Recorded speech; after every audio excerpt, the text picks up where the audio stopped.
स्वागत है आप लोगों का एक बार फिर से रोजेंडर पर। और एक बार फिर से ये बोल के मुझे बहुत ज़्यादा खुशी हो रही है क्योंकि अभी आप लोग देख रहे होगे जूम की दुनिया से बाहर रोजेंडर टॉक्स के लिए ये आदमी अभी कहाँ बैठा है। तो बता दूँ अभी मैं आईआईटी दिल्ली में आया हूँ, बट आईआईटी दिल्ली के प्रोफेसर के साथ नहीं, उनके साथ अभी अगले एपिसोड में बात करेंगे। आज हम बात करेंगे नासा रिटर्न एक साइंटिस्ट के साथ और बात करेंगे उनके एक्सपीरियंसेस के बारे में और जानेंगे कि भाई नासा और इंडिया तक में का उनका सफ़र कैसा रहा और किस तरह की चीज़ें जो है वो उन्होंने एक्सपीरियंस करी और अभी के समय पर जब साइंस में वो काम कर रहे हैं तो वो काम क्या है और किस तरह से वो काम चल रहा है।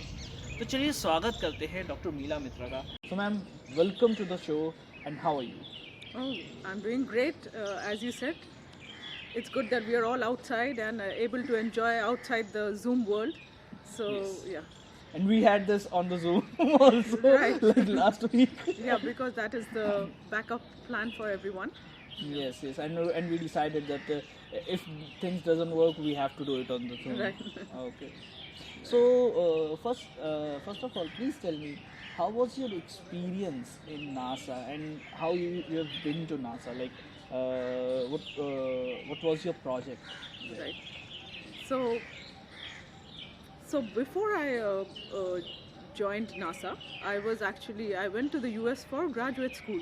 So I did my PhD at Rice University, and in observational astronomy, which means that I could go to a well-known observatory in the mountains and take data and come and work on it. And that was my PhD. From there, I got a position at NASA, Goddard Space Flight Center, it's called. And there I worked. I was lucky to be in a very exciting project as a support scientist. What does that means is they have so many missions, as you know.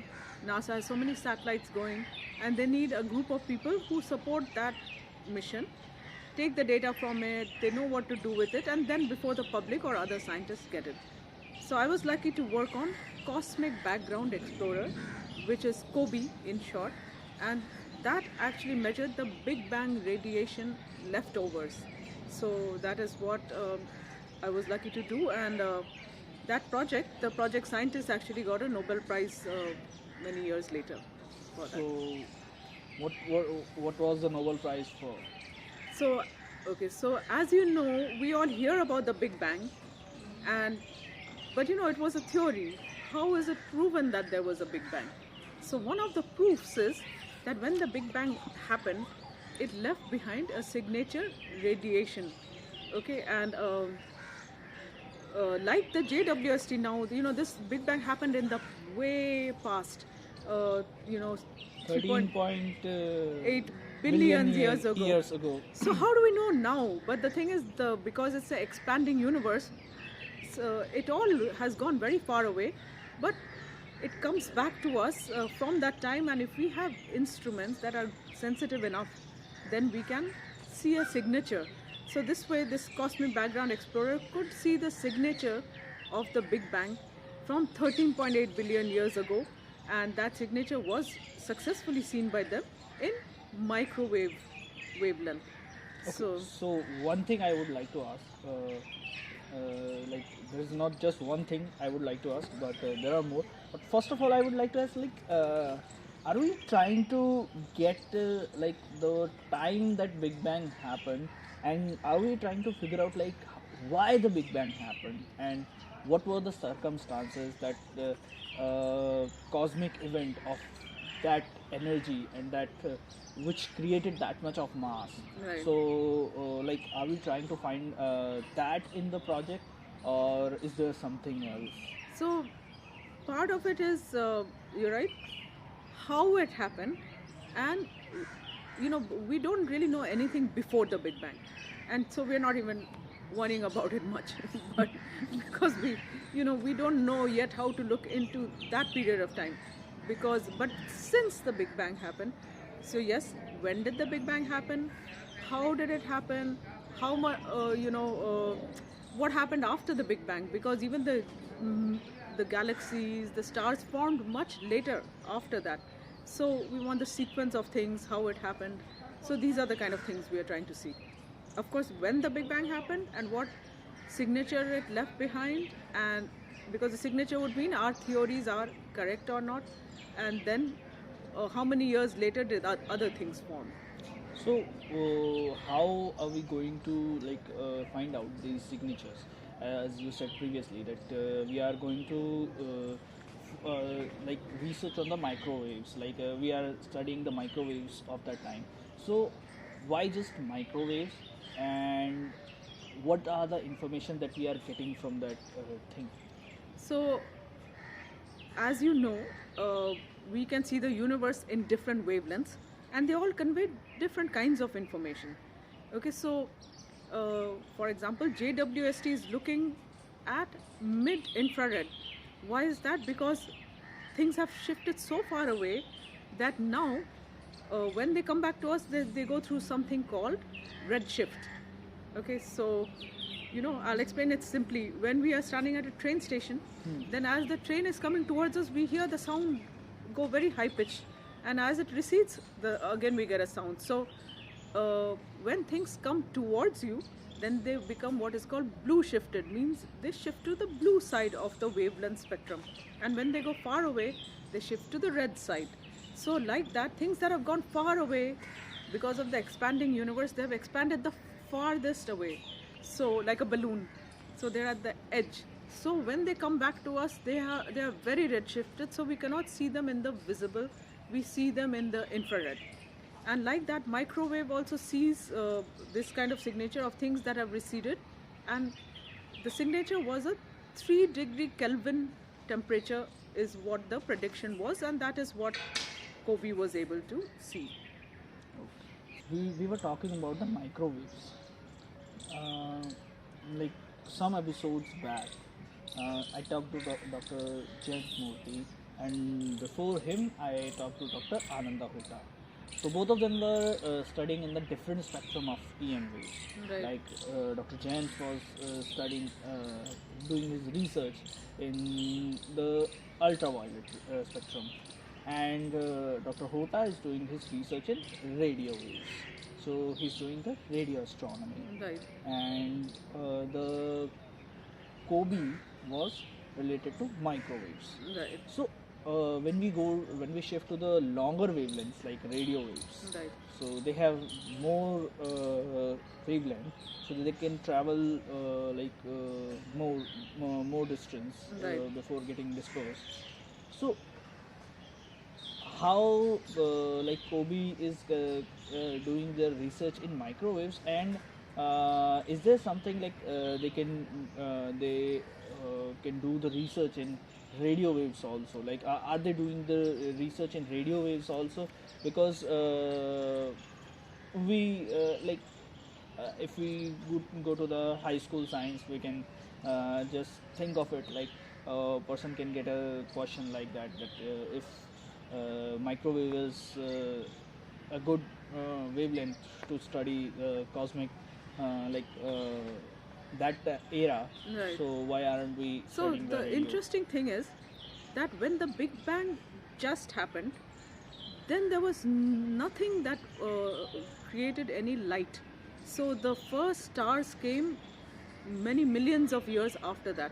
So there was a period after the Big Bang when it's called the everything was ionized then. So till the ionization was neutralized, then there was till then only after that the first stars formed, and they started emitting in visible, and visible later converted to infrared. So in the beginning it was all dark, so there was no question of visible, there was no question of infrared. So it was microwave, and it could be possible maybe to catch it in radio also, radio waves. Oh, okay. So the research that you were the part of, the Kobe, what was your role in the project? Yeah.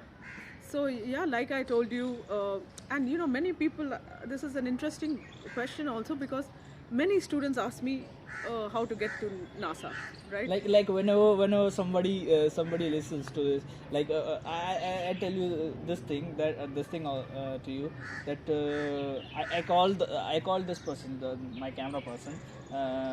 He's my friend. So when I called him, he said कि किसके साथ interview करने जा रहे हैं. I said some scientists who have returned from NASA, and he was like, where are you getting the contact from? Yeah, that's right, because many students ask, how do you go to NASA? How do you go to NASA? Yeah. So it's obviously not easy. But and what do you do there? That's the other question, you know, because so what do you do there? There are there are 5 different NASAs. Okay, so some of them actually actively manage the spacecraft, like they have the mission control, they monitor. You know, so there's always some scientists who monitor the spacecraft. So like Kobe, I was monitoring. So what you have to do, you have to see at a daily level, you have to see like an engineer. So a lot of the work I did is engineering, which is you have to see, is the instrument working every day? Is suddenly there's a big signal change? Is something getting heated or cooled? So all these things you have to monitor so that the instruments, you can track that the correct data is coming. See, one thing is, all the things you observe are very, very faint. So if your instrumentation, your telescope, your CCD detectors are not very in very good quality, then you can't see faint signals. So you have to make sure everything is cooled properly. So people like me, who are support scientists, would every day monitor that. So you have to write the software. So yeah, at a daily level, what do scientists do? They write software. So or they look at data coming in. Yes, so we see that what does the spacecraft do, what is coming in, and then we also write the software to say, if data is coming in, then what processes do we have to do to make it readable? Okay, so there might be numbers, they might be coming in as what is called counts. So you convert the count to a flux, like a measurement. So for that you have to compare to another dark part of the sky, you have to make it standardized. So you have to do a whole set of steps. So people like me were doing those set of steps to manage the telescope on a daily level. And when the first data came out, yes, I could be part of the data is open to me, so I could be part of the first research that happened. So was the telescope grounded or it was in space? It was in space. So one thing that I would like to ask, that how the things happens in like when there is a telescope or a satellite that is in the space, situated in the space. So we have heard about the solar flares and solar storms and things like that. Right. So are these things like real problem for the telescopes and for the machinery working in the space, or like is this just a science fiction thing? Like science fiction thing is like we are watching the documentaries on Discovery Channel and other channels. Right. So we just got our knowledge from there. So are these things real? Like are the scientists tackling with these things, solar flares or something like cosmic background micro, like cosmic rays coming from the space? Right. So are these things so they're definitely part of the things like cosmic particles, and they can be part of what is the disturbance. And so it's a very good question. So that is partly what we have to observe and subtract. If we see such things happening, then we need to know their signal and need to know how to subtract it. Yeah, so there are disturbances often in the data. So what kind of disturbances do we get from sun itself? So the sun itself, in sun itself there would be disturbances, but they may affect some telescopic data more than others. So from the sun, not so much, we didn't deal so much with the sun, but something called zodiacal background, so just different signals in the sky, and cosmic particles, definitely. Okay. So because whenever we talk about like I have seen a documentary, like if there will be a solar storm so strong that it can affect the magnetic field of Earth. Right. So supposedly it has happened also. I mean, not the at a minimal level. In At a minimal level, 1876 yeah, something yeah, was. right. I'm not I'm sure, also not sure, but but I mean, it can affect to some very, not to the extent that they show in the movies, but to some small extent it can affect the communication and all that also. Ji, ji. So now the last question of this part maybe. So like being an astronomer, being in astronomy, the, it's just a fascinating thing for the students. And whenever a student came to know that there is an astronomer among us, and so they have a lot of questions. I would like to ask, like, is that the thing, like that we see on the TV? There is like looking at the cool pictures and looking at the beauty of the sky, and is it like that? Is that the real astronomy, or is it something like, yes, it's a work? It's like we are putting our brain into it. So is it like that? So yeah, I'm not sure what answer the students would like to hear, but unfortunately, it is actually the work. So a lot of the fun pictures and all that are often shot by either amateur astronomers or by telescopes as a process data. But yeah, at a daily level, it's a lot of work in terms of, it's a lot of math and a lot of physics. So you have to actually so it's only when I came out of this world and I started doing astronomy outreach that I even figured out that, oh, a lot of people have fun with this kind of fun with it. Like they go out, they observe, like there are astro camps happening. Yeah, there are astro camps happening, and yeah, because mostly, and why is it work? I'll tell you, because most astronomers observe something and then they have to have a computer model that generates the same thing. So they have to have a theory that proves the observation. Okay, so you have to work with programming, with math, with physics, and say this is what I predict will happen in the star I'm observing, or the nebula. I was observing nebulae. So, and then when you get the observation, you say, okay, this is expanding more than I thought. I changed my model. So yes, a lot of astronomy is physics and math and computing. So computing, and you have to find the time to go out and enjoy the real sky also, because a lot of times you just take the data and you sit in your labs. So there is a thing that computing part is something like many of us don't like, maybe now after 2 lockdowns that we have survived that we have gone through, now we can like accept the importance of computing. But before that, people used to think that astronomy is all like doing something on pen and paper and doing calculations and taking observations. Right. But now all of us know that you have to write a code and you have to run a program. Right. So how important is computing in your work?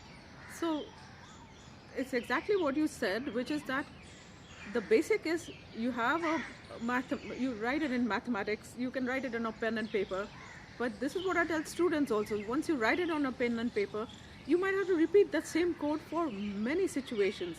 I mean, the same set of mathematical steps you might have to repeat. You might change the mass of something, you might change the elements that are there, like instead of hydrogen and helium, maybe you have lithium. So if you take your mathematical steps and put it in a program, then you can repeat it for different things you're observing and you get different data out of it. So yes, programming is very important, and right now, of course, that is the underlying basis. But even in our times, which was much longer back, you had to, and those were new skills at that time, but you had to do a lot of programming.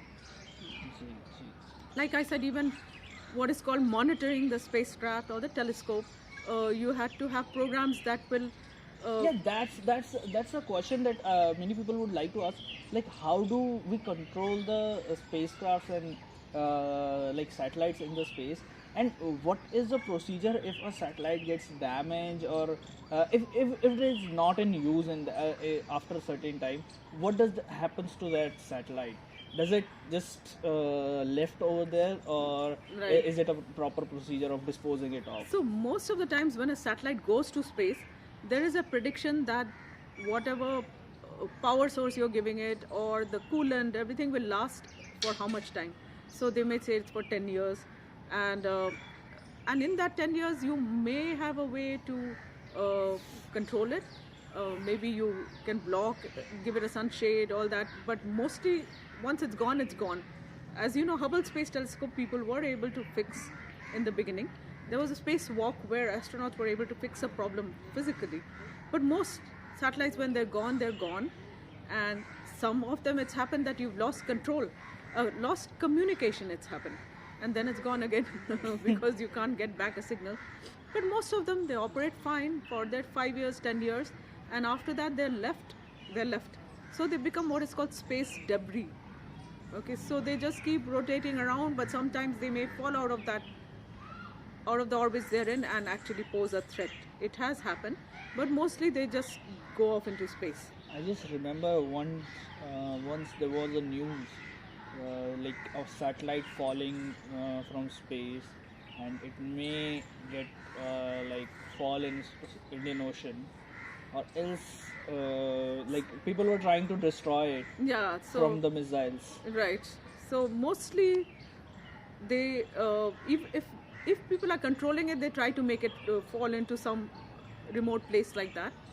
And sometimes they just recently there was something a threat that it would fall on the moon. But anyway, mostly they are just left alone and they create space debris. And people track. There are scientists who track space debris also, so they would know if something is falling out of the path. You don't like the conversation?